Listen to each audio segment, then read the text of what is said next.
And bro, look at that. I got a whole panel of people that are following this shit. Look at that. It's beautiful. Guys, we're back. Season 2, Jets Evening Brew, with some upgrades. But first, our boy, listen, this man literally takes time off, okay? Like, the season ended. We had our last episode with Cynthia Freeland. That's right, Cynthia's back. And then Italy was like, yo, I take a break for a couple months. I was like, what?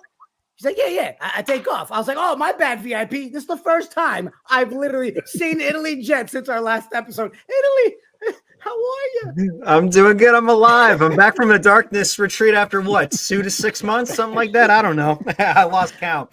I'm doing good. Doing good. So glad you're back with us, bro. So guys, we added some upgrades. All right. How about right here? We got our girl Abby on the panel with us. What up, Abs? What up? Happy to talk with some of my favorite guys. You already know. Why'd you have to put an S at the end of it? You know, you could have just stuck with guy. And then, of course, we got my boy Gunny jumping on with us. Yo, what's good? Well, listen, Gunny, I got to call it out, bro, because, I know. First episode, we got you traveling. We don't get the 4K version of Gunny like we do at the Banger. I apologize. Listen, hey, work called, man. I'm out here in Midland, Texas. This isn't home base. Yeah. So I have to go ahead and make do, but I had to chop it up with y'all. I had to figure it out, and I'm here. Hopefully, this hotel Wi-Fi, I upgraded for the premium, survives. Listen, but don't worry, bro. If anybody tries sneaking in the door, we got you. We can see right there. Right? I can see them too. And I came prepared for that. I'll just leave it at that. You know what I'm saying? Never leave home without it. You know what I'm saying? And on that note, so guys, number one, listen, one of my buddies the other day was like, why do you guys always come back like end of May, beginning of June? He's like, this is like the hardest time for you guys to do football content. I'm like, what are you talking about? It's the perfect time, okay? Because it gives me what, like 48, 50 days to stress the hell out till everybody has to report. Facts. So why not? Why not do it with the three of you? But my favorite human being in the world, Cynthia Freeland, is in the building. Welcome back. Thanks for having me. It's becoming a tradition I really appreciate. So it's great to be here. It's officially nice to meet you, Abby. First time. Yeah. Oh, nice to meet you. Yeah, it's first time. It's nice to have another lady in here. Yeah, always in the company of women. Well, Cynthia, I love when you're here, and let's be real. It's now officially a tradition. We started last season with you and ended, and here we are again. What I love, Cyn, is the last episode we had with you. You sat here and said, hey, what Joe Douglas needs to focus on is the O-line. Everything else, great, but focus on that O-line, and here we are. Cynthia, he listened to you. We've got an O-line. He did. He must have been listening to the podcast. He knew exactly where to go for all of the answers for all of the Jets roster questions. He picked the right people. Seems like Joe's just a smart man listening to this pod. Well, I love that, and I love that you're here for that, because O-line always seems to be the topic we always go back and forth with on this. Do you think, I know Italy's biggest question at one point was, do we have enough depth, right? Now we've went and got these moves. I mean, we went and got some studs. You called it. You said, hey, O-line, for that first pick in the draft, you guys should only be looking at O-line, and we did. So overall, Cynthia, how you feel for us as fans, how should us Jets fans feel with this new improved O-line? A+. I think, look, it's an interesting year because you have to take one step back to ahead of the draft process and free agency and when it started. And what you saw was this weird, this is the year where the NIL plus the transfer portal switches all kind of, there was 20-year-old kids in the draft and 26-year-old kids all in the same draft. And it was very confusing, very weird draft class. So Joe Douglas says, all right, I'm going to be able to get myself a great O-lineman. This was an epic O-line draft, but I'm also going to figure out a lot of the other situations and permutations around depth at the O-line and potential veterans that could make an impact up front. So I thought that he did a really masterful job of kind of adding at that veteran level, but also leaving himself enough options so that the draft could come to them, as opposed to like Joe Alt's such a good example. He's now a Charger, but he's like 21 years old. He was born in when I was out of college, which makes me crazy. No, it's just no, I wasn't, but almost. I was in college, but it makes me feel very old. But it's just crazy to think about And then there was other guys, like I said, think about Spencer Rattler. This guy's been in college for I think 8 years. So, stuff like that was all very interesting in this draft. Yeah, and Gunny, I'm going to throw it to you too, because let's be real. I mean, we got Smith, right? We went and got Morgan Moses. We got John Simpson. What I love most, I think, for me, guys, not just with the O-line, but the team, we have such a mix of vets with age and those young guys. And you see that on that O-line. I feel like we can sit here for the first time and be like, hey, if one of these guys does go down, for the first time, we can say we actually have somebody waiting there, and we also have guys that can teach these young guys. Go ahead, Sin. I saw you about to jump in on that. Oh, I was going to say, it's not an if, it's a when. It's not if. It's when. It's when. Yeah, exactly. Yeah. So, Gunny, I mean, how you feel about the O-line, bro? Where we're at right now. Listen, I love it, and I'm with Cynthia on this one. I was clamoring for offensive line help when the season came to an end. A lot of individuals felt like, getting Aaron Rodgers back was going to be enough, and I just looked at this team honestly, and I realized, man, we were significantly further away than we thought last year, even with a healthy Aaron Rodgers. And it all started with the offensive line. If Aaron Rodgers was behind this offensive line this season, I have no doubt in my mind that the injury would have happened at some point or another, because he would have gotten beaten up back there.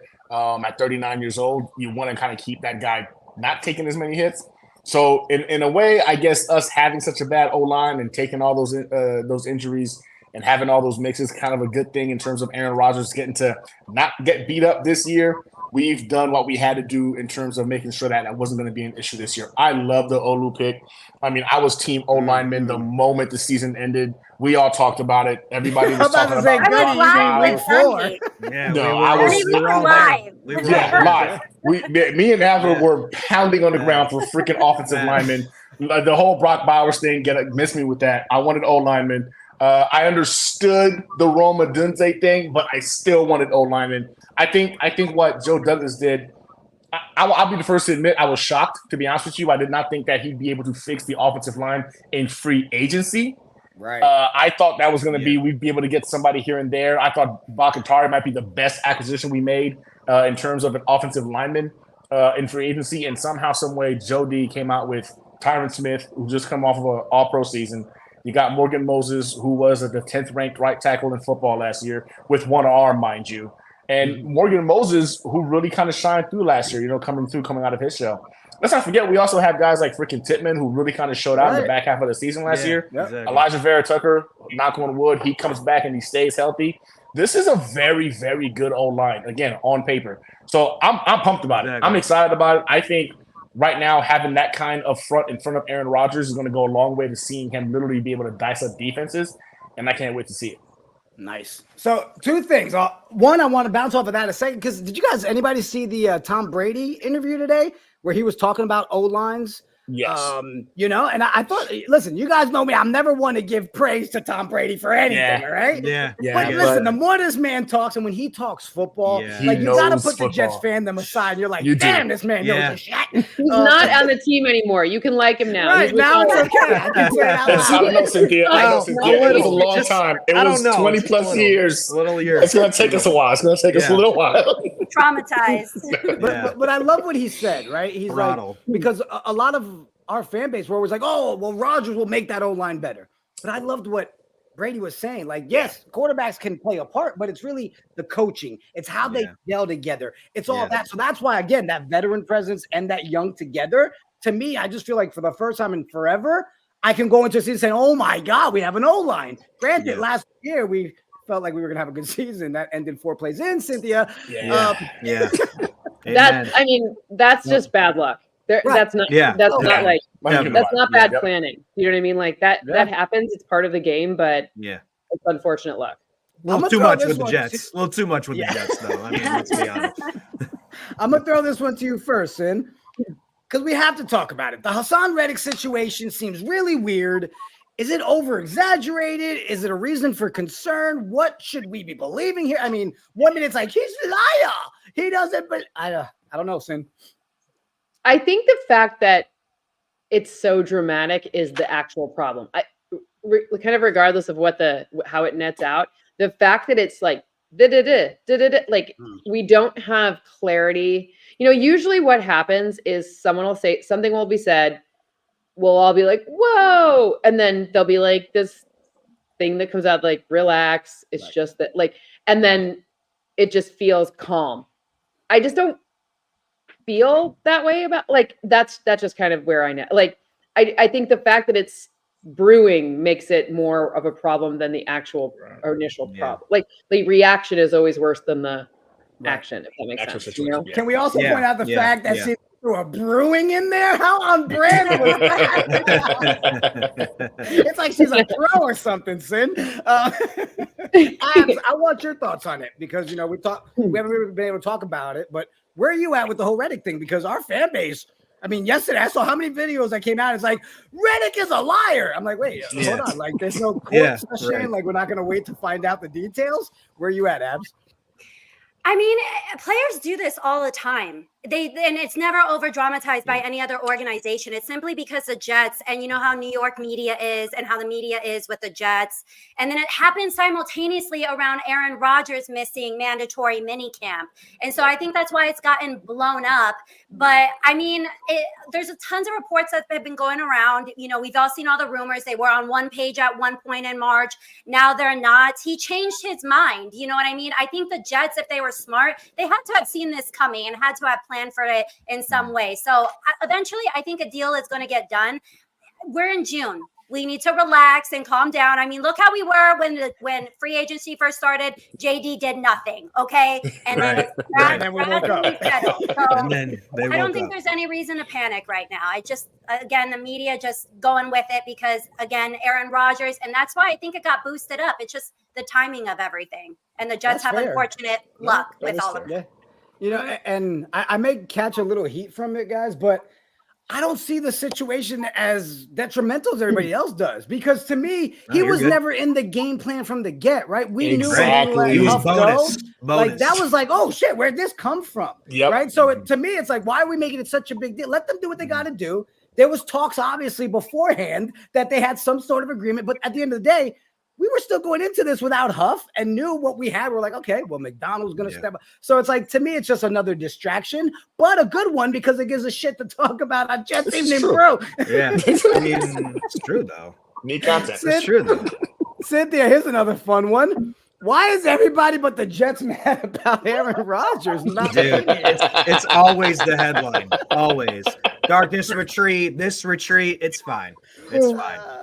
I think it's funny. I mean, look, it's just because if you're really, really good, people, anytime you do something that feels like even a little bit newsworthy, it becomes extremely newsworthy. And it's not even, they're just, like in many ways, it's a good thing that not a lot is going on because usually like the things that bust the headlines are not necessarily positive. So if the biggest thing that national media can talk about is like Aaron Rodgers choosing to do something like in his personal time that means more to him, but he's not even telling us what it is, because like, leave a man alone. Like he gave you a lot last offseason. Leave the man alone. Who cares what I'm pretty sure he's still going to know how to play football. Just saying. No. Right. Yo, he could come out of this being an Avenger for all we know. We don't know. Again, I don't care. I actually don't care what he's doing. Like there are if I'm a rookie, if you're a rookie right now and you're like being a knucklehead, then that's a different story. Like you should do.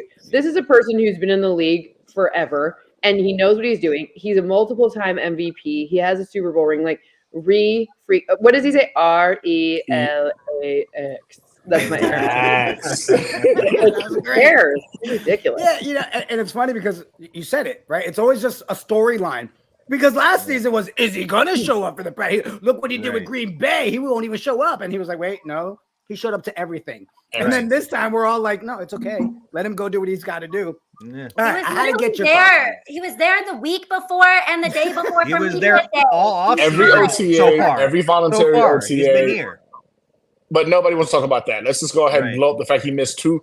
And isn't it funny to me that last year we just canceled minicamp? Nobody cared. Nobody talked about it. This year it's a big deal. I don't understand. The people that are upset about this, again, I think like Cynthia said, people just need something to talk about.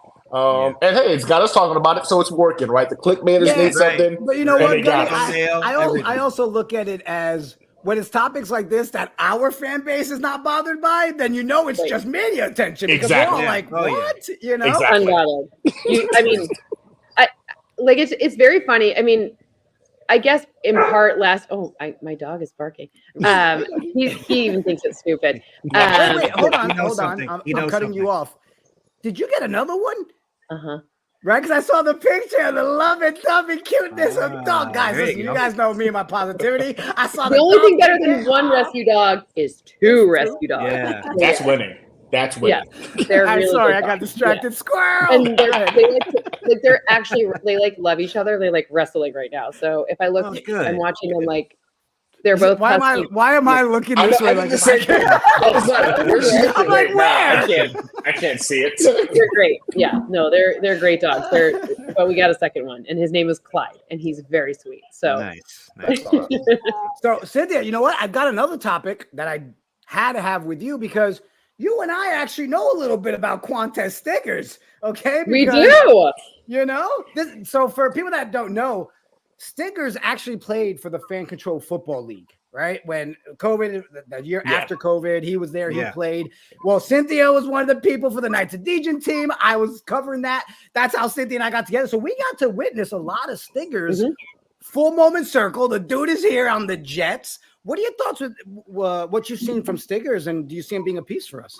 Well, one of the things that I was worried about like if you have to go into the Jets to say like what is the area that you're like concerned about, and to me there's some depth pieces, so some depth on certain parts of the defense and some depth.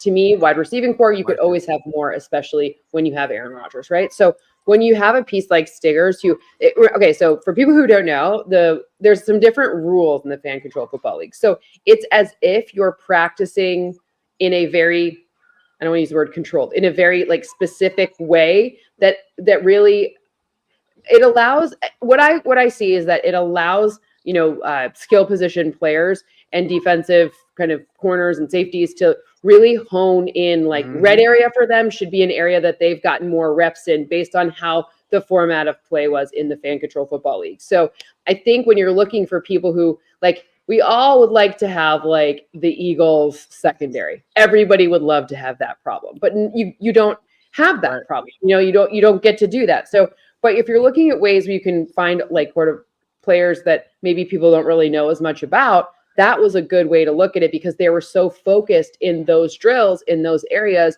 they have more reps doing the things that they're going to have to do at the next level because they played a lot of, like, it's a very fast paced game, usually, unless strategically they're not, but typically it's a fast paced game. Yeah. And I think, what we were able to see from him there, and I didn't we just sign another CFL kid today, guys? Was that today? UFL. UFL, yeah. Well, Italy, I know that has to excite you because he's O-line, right? I love O-line. I love O-line. Everything about the O-line and the UFL, because I used to work in the UFL. So seeing this guy come on the Jets is full circle for me. I love it. Love that. And the reason I asked you, Italy, because leading again, somehow we always end up back to O-line guys, but we got to address Bakhtari a little bit, right? I mean, the man publicly said yesterday, any betting man that is betting against Aaron Rodgers making the playoffs is an idiot, basically. Okay. But he's out there. Last season, people were begging for us to go get his boy. Cynthia, do you see that being something that's possible still for the Jets? And would it be an asset for us to go and grab him?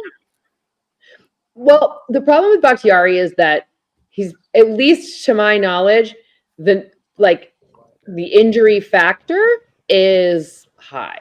So I'm not sure. I'm not, again, here's how I put it. If they sign him, it means he's in good enough shape to do the things they need him to do. We're not doctors. I don't have his physical. I don't know. I do know that was a concern, missing games, missing plays, not being as sharp as he used to. But his like lockstep with Aaron is remarkable. I mean, they helped make each other, first ballot Hall of Famers. But the problem with an O lineman who's had some injury history is that you and I, like, it's not like we can watch them run and be like, this is helpful, because if your O line's running, you have some really weird problems. So. So if they signed him, that would mean he's in good shape. If not, the reason they potentially wouldn't would be because of injury concerns. Okay. Yeah. And Gunny, I know you and I have spoken a lot about, Bakhtiari in the past. Yeah. And one thing with, whether it's, hey, those repairs weren't done right the first time, or, the injury concerns are there, whatever they may be.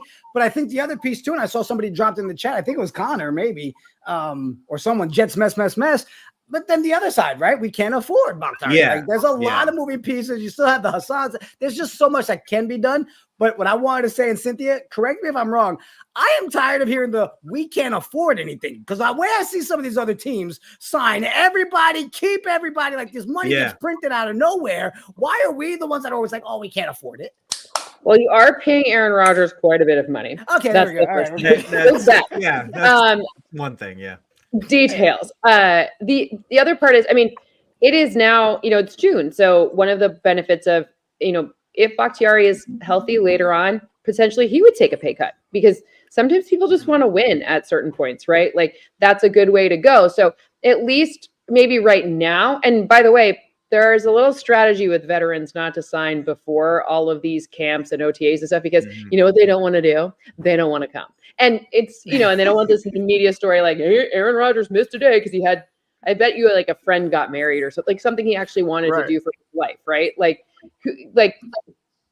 so don't sign until after, and then you're not, going to be the news. That's a good point. Right. I could see maybe middle of the season with the pay cut, depending on how we're doing. Sure. Maybe. Later but on, not, right? But not right now. Definitely not right now. Yeah, it makes no sense right now, but like it could be. And again, put the asterisk with the health there, because he certainly was not. He was missing games, and that wasn't something that happened with him before.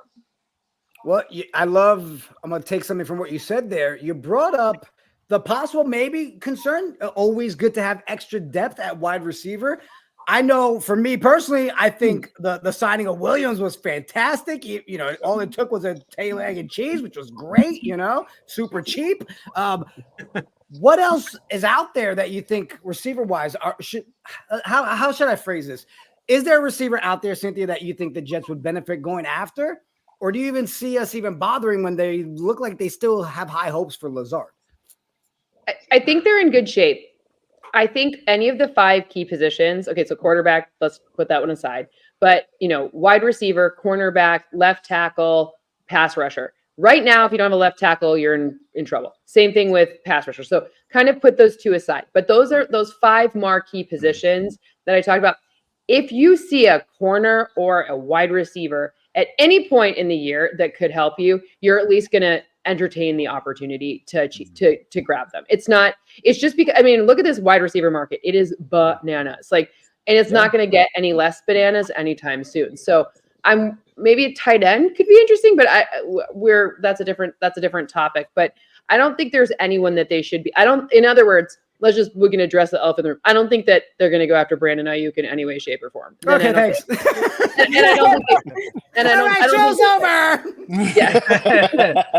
But if they did, then okay. It's going to be great, but it would be surplus value. It wouldn't be fulfilling a great need. It would just be for the surplus ability to, at one of those key positions, achieve something that you think would be very special in a very difficult division. I love that. Not the Ayuk side, because everybody knows I've been beating the drum. I would have loved that. I was all season. I was like, give me Ayuk or Higgins. I was sure, but those are hard ones to get, right? You'd be better served getting 2 number 3, 4 guys who could be in specialty situations, just because of how Aaron really deals the ball so well to everyone. Aaron makes someone who's not a 3 a 3, right? He makes someone who's a 3 a 2. You got to remember that it's both sides, right? Paying Ayuk or figuring out how to get Ayuk and trading whatever, that would be mortgaging your future. So I don't think you need to do that for them. Now, if for whatever reason the Niners wanted to be hey, we love you, thanks for being our coach in the past, here's him for nothing, sure, take it, but that's not gonna happen. No, that's fair. Real quick, guys, I just want to say what's up to a couple people in the chat. They've been blowing it up, and I've been so focused on the conversation. Connor, New York Flight Jets Talk is in the chat. What's up, Connor? Buddy? We got Jetted Out in the building. Daniel Murphy is in the building. Frankie from Flatbush. How you doing? I saw Frankie the legend. How about Clancy said, here's Clancy. Where's your comment? Cynthia kicks ass. Oh, yeah. Fantasy football coming up. And he's got a picture of a dog. Yes. Oh, there you go. Who else we got? Everybody, appreciate everybody hanging out with us. You guys know the drill. Smack the like, hit the subscribe, send us your social and blood type, all that good stuff. There you go. Cynthia. Credit card number. Look alike, you know. Remix. All right, Cynthia, I'm gonna put you on the spot for fun. Yeah.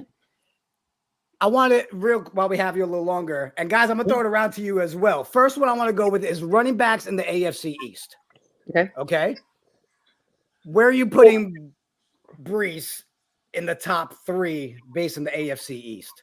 I mean, there's going to be, in my opinion, I think Miami's running back tandem is due for a bit of a regression.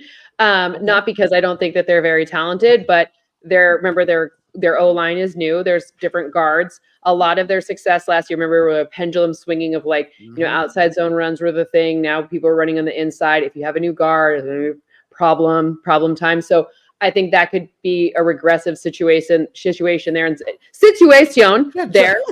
Instead, I guess English. Who needs English? It's after hours. It's okay. I mean, if we were talking about fantasy, I mean, Breece Hall is going to be like, I don't want to tell everyone who I'm picking first in the draft, but he's right up there.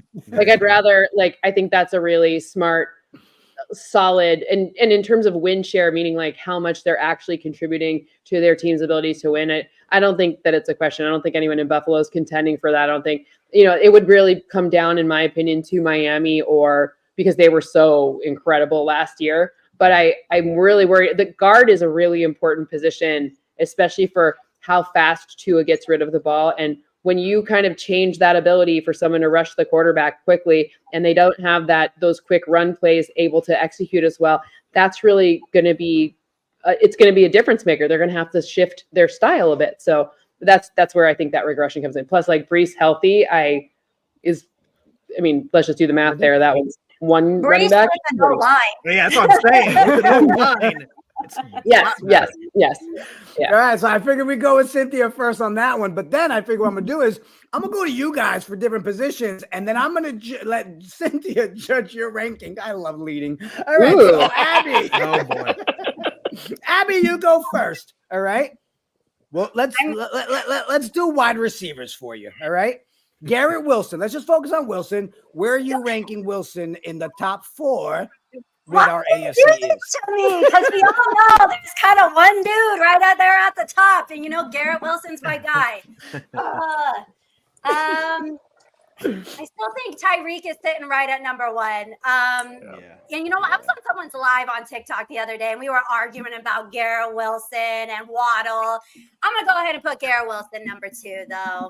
I have to give him some credit, and I think I've said it time and time again. It's really a disservice what we've done to him the last 2 years, because we haven't given him a decent quarterback. And with 4 quarterbacks, he got over 1,000 yards the past 2 seasons. So imagine with Aaron Rodgers, and then worst case scenario, Tyrod Taylor. I just can't imagine. The yards are still going to be off the charts. I feel like we're setting him up for success. I feel like so. Ooh, I'll say Garrett Wilson number 2. I'm gonna sprinkle that one, Abs. Cynthia, what are your thoughts? Give it to us. I like it. I mean, it's Jalen Waddle would be I think you nailed it, and who would be in that conversation. The interesting part I'll tell you my inside scoop on Garrett Wilson. I saw him at the Super Bowl, and I did an event with him. I didn't realize how, the word I'm going to use is cerebral. Like he's like really, like, he's a quiet kid. I feel old saying that, but like he's quieter, but we were talking ball, and we were with like Austin Eckler and him and Gerald McCoy, and some of the stuff he was saying was like very veteran. And I understand he's now not a rookie, but like he's still a baby. It's like second years, whatever. But he was a lot more cerebral than I would have thought, based on, he doesn't talk that much. And I kind of love that. So I love the kid. I think he's great. If and by the way, I'm a Tyrod Taylor stan. So you're like, I think that's a really smart, I think that's one of the low key best free agent signings, is 100%. To get a really solid backup. Definitely. So I don't care. I mean, obviously Aaron Rodgers is going to give him better numbers, but you're right. You were right to point out, even with Tyrod Taylor, the numbers are going to be great. Yeah. And I love what you said there too, because I think it was 2 seasons ago where people were saying Garrett Wilson remind them of a real old soul, that he just had that demeanor. He's he's a great kid. Like if your kid comes home and he's like, I want to be like Garrett Wilson, you're like, yep, do that. Like, some of these other guys, I would be like, maybe not so much, but Garrett Wilson, like, in. All right, Italy, you ready, bro? I'm going to give you one. Let's give you, man, what position does Italy love so much? Italy, where are you ranking the O-line, bro, in the AFC East? Oh. Well, on Gunny's show, we have talked about O-line, and we have either talked about wide receiver as well. And I think the O-line position, we have had top 5, top 10 injuries to that position in the last 5, 6, 7 years. So the fact that Joe Douglas made his top priority to get the people that we need, and also I don't think he's done. Cynthia, I don't think he's done. I think even in training camp, when cuts happen all the time, signings, I think we can even pick up a gem there. So I think it's going to be a lot better. There are going to be injuries, guys. Ty Smith, there's going to be small, maybe big, but it's all about how we do afterwards. And I think if we can capitalize what we do after it, and like what Dallas Cowboys did with Smith, baby him a little bit and then full throttle on the field, I think that could work in our favor. Go ahead. Does that mean you rank them first? There you go. Sorry about that. That's what I thought do. I do rank them first. Yes, AFC East. I do rank them first right now. Yes. It'd be hard for me to not rank the Bills O-line first, only because they're tailor-made to Josh Allen's style and their 5 starters. Because if you look at the Bills, they line up the widest. You can't see in my hands, got a picture. They line up the widest in the widest formation of any O-line. In fact, you actually saw the exact opposite with the Niners. The Niners went in the most compressed formation and the Bills went in the widest. That only works if you have guys who are 6'8", like the two, like Deion Dawkins and Spencer Brown. So their starters are, and they're both 6'8". They're tree trunks of human beings. And they did a good job last year of getting Osiris Torrance to fill that guard position that was a problem for them. So I'm not saying that their depth at O-line is good, because it is not. So perhaps top to bottom, we'll see at the end of the season, how it nets out. I think the Jets have made a huge improvement. I think they leapfrogged the Miami Dolphins for sure. But I'm a little the way that works with Josh Allen's really he wants to run. He wants to take some risks, his risk-taking style. It's just kind of fits that particular quarterback really well. That's a great call. All right, so I'm going to give one more, Gunny, and then before we let Cynthia get out of here, Gunny, I'm going to give you a tough one. All right, here we go. Quarterback, bro. All right, listen, I know it's easy to put. I know, but I want you to think it through. All right, are we putting, because Abs, you sent me something earlier, and what was it? They put Rodgers as the top 20. Top 20. Oh, actually, yeah. it was NFL Network, Sin. I think it was NFL. Wait, what happened? Yeah, Ledger. What did they do? Some of these lists I'm not involved in. I don't know what these lists are. She said it wasn't me. It wasn't me. It was not me. I did not make any list anytime recently. No, we know NFL it's your list, all right? There's mathematical equations. I don't need some I'm not going for clicks. Trust me. I'll use my dogs for my clickbait. It was Pete Prisco's top 20 NFL players. That was on NFL CBS. Oh, okay. NFL players. So any position? Any position. And they put Aaron Rodgers at number 20. So he's in that top 20, even without missing a whole season last year. Great. Wow. Gunny, is he the top quarterback? Current players at any position, not just quarter. They're not saying he's the 20th best any quarterback. Position. Right. Okay. Right. Because I was going to say, wow, that's interesting. Yeah, no, they make you mad? Like what? Yeah, if he was the quarterback number 20, I'd cry. No. So, Gunny, is he number 1 in our division, bro? When you still got these other guys here? Man, I don't want to take a lot of flack from my fellow Jets fans here, man. But we're going to give you guys some honesty. I know we're very, very positive, but sometimes we got to be real with ourselves. Listen, I love Aaron Rodgers. I think Aaron Rodgers is the most poised quarterback in our division. I think he's the one that I would want to be holding the ball on 4th and 1 with 20 seconds left. I want him having the ball. But in terms of collectively at this stage of his career, I have to be honest with all of us, man. I think Josh Allen is that dude. What we've seen Josh Allen do over the last several years has been impressive. He's been a top 3 guy. He's been in the conversation of going toe-to-toe with Joe Burrow and Patrick Mahomes. You got to give respect where respect is due. As much as I would love to go ahead and be a fanboy and say, yeah, Aaron Rodgers is that dude. He's him.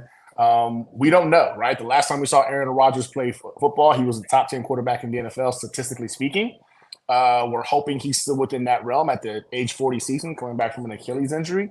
And I do believe he has the potential to be. It's all about how the offensive line holds up and how it all comes together. So I'm going to go with Aaron Rodgers is the number 2 guy. I'm sorry, I'm not a big believer in Drake May. Love Jacoby Brissett as a backup, but I'm not putting him as a starter in the NFL. And I think Tua is very limited. I think Tua, we've seen him put up some impressive stats against some subpar teams, but when he's come up against competitors, he's continued to struggle. So for me, it goes Josh Allen. We got Aaron Rodgers as the second best quarterback in the AFC East.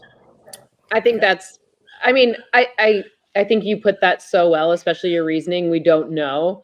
There are a lot of signs that would lead me to believe Aaron could be, but it's not. I would agree with you that if you had to say like right now, pick one, it's Josh Allen. I mean, you're 40 coming out from an Achilles. I don't care who you are. Like that's hard. Like that's just hard to do. So that's the other thing. And I will say though, my asterisk for Josh Allen, I would say that this is the Josh Allen prove it year. Meaning, is Josh Allen really like? We already know Aaron Rodgers is a first ballot Hall of Famer. Like we know who that person is. 100%. This is the year we see who Josh Allen is because. No more Stephon Diggs. Is that a plus or a minus? People can debate that. That's for a Bills podcast.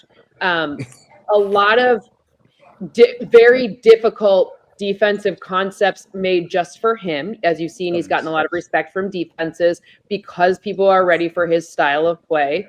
The switch at offensive coordinator, good. Yeah, I don't know. I haven't seen a full Joe Brady playbook. I haven't. He was in Carolina and then he was quarterback. Like he's worked with him, but he's not what we saw from Brian Daboll with him. So this is the year where Josh Allen has to show us that he's the dude. It's his prove it year. And especially without, they've got a bunch of tight ends. They're going to play a lot of 12 personnel. Got it. Meaning 2 tight end sets. Understood. You're not tricking anyone, right? Like you have a rookie wide receiver. You're probably your front office is probably under a little bit of fire because you traded with the Chiefs, which by the way, that was a trade that got Patrick Mahomes to the Chiefs. Then you trade with them and they get Xavier Worthy, who like in their system fits better than other. Like you're in this weird situation right now, and now Josh Allen just needs to focus and do the things that big arm can do. We will see if he this is where the rubber meets the road. Agreed. I love when we talk about stuff because it can always lead to all kinds of things. And sticking on quarterback for a second, Cynthia, I got you. The Tua situation, again, as a Jets fan, I sit there and I'm like, I feel like the kid deserves it. Me personally, I think he proved that he should get a bag, so do you, what are your thoughts with the whole Tua situation? Don't get me wrong. Guess who had the most 20+ air yard yards last year and the most tied for the most touchdowns of 20+ air yards. Was it Tua really? Tua. Jeez. Which is weird because he did throw really fast. He also had the fastest time to throw. Yeah. So what that leads me to believe is, and you think fast time to throw, then you got Tyreek Hill, you think of Yak. It doesn't all come from Yak. Part of it is how everything worked together. And that's the brilliance of the coaching. But on some level, shouldn't we all be so lucky that our boss sets us up in a way where we're just a star and you can't really tell, am I the star? Is he the star? Are we the collective star? Where's the star? Who cares? Let's just win games. But I think the thing about Tua that's hard for people to wrap their head around is that, but for Tyree, you sit there and you feel the same way as Brock Purdy, again, another San Francisco disciple, is without Tyreek and Jalen and whatever, all these running backs, etc. Would he be? To me, I'm I don't really care. You saw Trevor Lawrence get a huge bag. Let's find something that makes sense. I don't necessarily think it should be we've seen some weird contracts this offseason, and no one should ever use Minnesota for a comp for anything. I know that's wide receiver, but still, they write weird contracts. But I think they should find a way to make it work in a structured way that reflects that they need to have a lot of skill players. Awesome. Ladies and gentlemen, my favorite human, Cynthia Freelund. Cynthia, thank you so much for kicking off the season with us again. I will bother you all year long for fantasy advice and text messages. Of course. So thank you. Happy to help. I love Jets fans. I'm a big Jets fan. I love it. So Yeah, you know what? I was going to ask you because last season I know you had a million things going on. Any Jets specific shows again this season? I know last season. I think we're going to come back and do the same podcast with Ethan again. Yeah. So knock on wood that's the same thing. And usually we do like some fun stats to know from the next gen stats. So hopefully that'll all be the same. You never know. But as of right now, that's I think it's the same with Ethan. So Ethan's great. He's a really, really hard worker. So awesome. Cynthia, thank you so much. Everybody in the chat, drop some heart emojis for Cynthia. Thank you so much for having me, guys. It's such a nice pleasure to meet you all, or to meet you, Abs. See you all again. Bye. Love it. Love it. Come on. That's how you start off an episode. Listen, Cynthia knows if I could keep her for 2 hours, I would. All right. She'd be here all night just talking with us. 100%. Yo, good combos, guys. For the first episode back. I mean, we got 125 in the building, all going nuts in there. I see Dan. Do you guys picture Dan flexing when you see him in the chat? I always see Murphy just in my head. He's just always jacked. With a beer in his hand, right? Tell me now, Dan, are you drinking and hanging? Frankie from Flatbush, bro, appreciate you. He was tearing up the chat all night long as well. Guys, before we wrap up, takeaways from the conversation. How we feeling, Abs? I mean, I feel good. I mean, I think on paper that I've said it all off season. The Jets look good. There are going to be some injuries to the offensive line, and like Italy said earlier, I don't think we're done either. One name that still lingers around that I hope is coming is Connor McGovern. I've kind of been saying that. I said him and Ashton Davis at the same time. So I would be open to Bakhtiari. Gunny changed my whole opinion on Bakhtiari when we started talking about it. So I blame Gunny. So I love Bakhtiari. Well, I mean, let's be real. I remember when he changed your mind, all right? This man went down the rabbit hole and was like, let me tell you about surgeon number 1, all right? ID 24467. I did the research. My man pulled out licenses. Dr. Mojave 2247. Trash. Right. Oh, man. And don't even get him started with Jacoby Brissett. Oh, man. Oh, Dan said no, he's not drinking a beer. He's like, I'm cutting weight at the moment. All right, Dan. All right. I'm going to tell you how I pictured it. Yeah, good for you, Dan. Good for you. So, guys, I mean, first episode, pretty dope. We're back. We'll be doing it every week. So everybody in the chat, so you guys kind of know how the structure will go. Abs and Gunny are going to swap out each week. You know, we're going to have a little rotating schedule. We also got our boy, Brandon Pockrass, who will be back with us every week joining the panel. And we're just going to have a good long Jet season. What do we need to happen before our next episode? Are you counting on anything, Italy? Do the Jets need to do something to make you happy? Or you just want people to stop talking about Aaron Rodgers? What do you need, bro? Honestly, I just want them to stop talking about the Jets as a whole. I mean, we're the clickbait of everything in the NFL. Just keep our names out of your fucking mouth. Exactly. Hey, Will Smith, shout out to you, bro. But you know what? It's true though. It's chill. It's fine. But people in social media, they're always gonna make a big deal of nothing. Right now, it's the cool down period. It's fine. Where else? Never mind. I was gonna say something, but I'll take it back. All right. Listen, I've got nothing else. Oh, hold on, Bonesy. What up, bro? What's up, Bonesy? Yes, he was back. He was back. Back again. We will do open panels, guys. Tonight we're not doing open panel. Gunny's traveling. We want to get our juices flowing. Yeah, this is horrible. You know? I apologize for this setup, but there was no way I was missing the first night back. Had to make it work. I am gonna get some food though. I'm starving. There you go. I'm right there with you. Same. Abs is on fire. Sean just wants you to know. When is she not on fire? Oh, man. Guys, I'm really looking forward to a whole season of this. Italy, so good to have you back, bro. Gunny, Abs, so glad you guys are joining the crew, hanging out with us every week. Man, let's have fun this season. And let's get past 4 plays. That's all I'm asking for. Let's get past 7 wins. There it is. Let's get past 1 month. Let's get past the playoff draft. Just 1 month. Let's just end the playoff draft.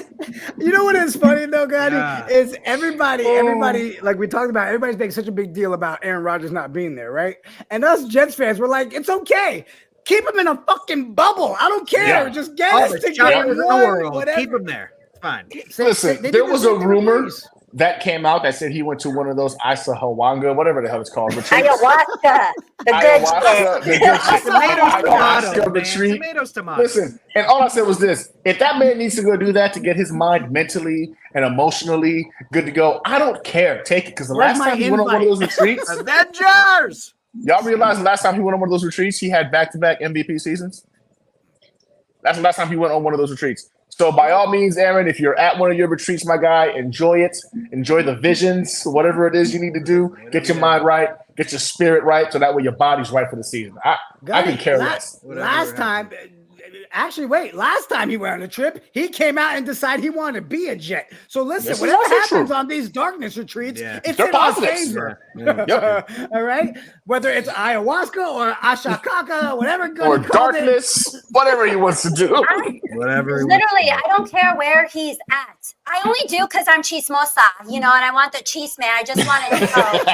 I mainly just want to know so other people can shut up and stop questioning. But I don't think it'll change my mind. I don't care. I don't care if he went, to Vegas. I don't care if he went on a ayahuasca trip. Like, do whatever you got to do. And it would have been different had he not alerted the team. He did the Yes, respectful thing that you do exactly. at any other job. I'm not going to be here. I'll eat the fine if I need to. Yeah. Cool. Everyone's on a good understanding. And also, Right. and also, Sauce Gardner, he even said he's taking some trips this summer, and no one's gonna complain about that. Already talked to Olbrich about it, so it's fine. Dolly Thomas was at like the Tony Awards yesterday. Ain't no one say nothing. No one said nothing. He presented one. It's true. Aaron, wherever you are, enjoy, bro. We are not mad at you. The fan Not base even is remotely. okay with it, all right? We good. Now. We good. Appreciate all 125 of you that have been rocking with us all episode. Drop the emojis, the happies, all that. I guess on that note, do we just end it with a deuces? We got to work on an outro, right? Because usually, there's not like 4 of us. So we're going to have to work on something throughout the season, like some sort of outro. Some kind of choreography or something. Right? I mean, the intro, by the way, without even planning, and all of you, even that was beautiful. All right? That was all natural, by the way. That was off the cuff. That was some magic. I'm telling you, wait, hold on. I knew she was a Dano, you're a liar. I've never done ayahuasca. Whoa, what the heck? Anaconda. Oh my gosh. You want that Izzy, bro? You want that Izzy? Hey, maybe Dane needs to go on Darkness Retreat. No, retreat. Oh, gosh. All right, for real, we'll end the show now. Guys, we're out of here. On that note, deuces!